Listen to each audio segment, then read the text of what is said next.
Hey guys, Rodney here. Just want to share some more information with you to help you get funded. You want to get funded, right? I want to help you get funded. And let me share with you today just one tidbit of advice and information that can help you to do a better job of getting funded. Now, getting funded requires a number of things.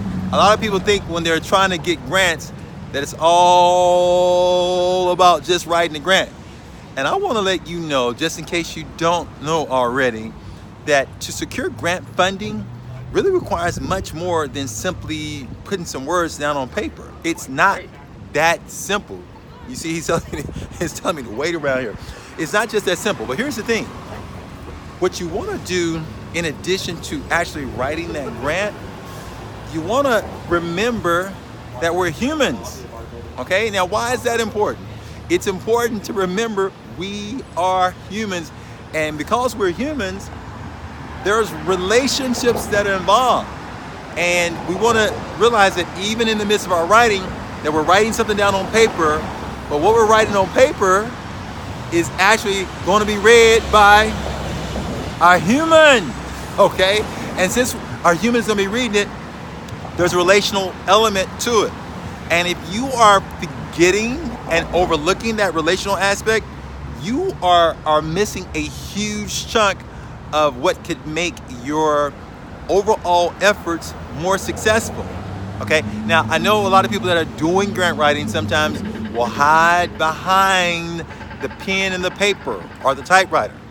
And what I'm going to really suggest that you do is quite the opposite. I'm going to really recommend and suggest what you do is to become more relational.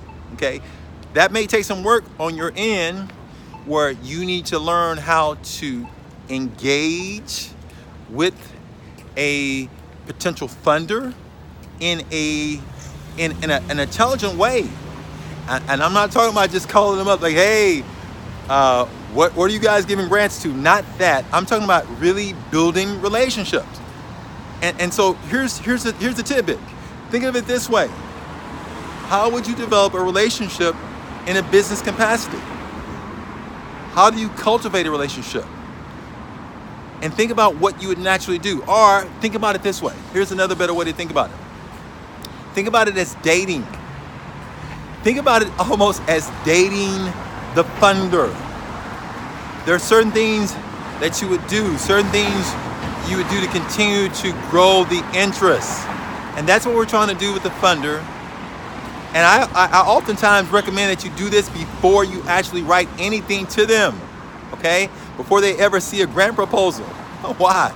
Because, again, you want to distinguish yourself from the Rat Pack. You want to distinguish yourself from everybody else that's pursuing grants as well. So what I'm saying, in essence, is don't be a lazy relationship builder. I'm saying be more strategic. I'm saying to you to be more savvy. Don't simply rest on the grant proposal. Build relationships. People give to people. I'm going to say it again. Do you hear me? I said people give to people. So if we can help your organization to become better in building stronger relationships, that can make all the difference in the world. Because at the end of the day, it's really not just grant writing.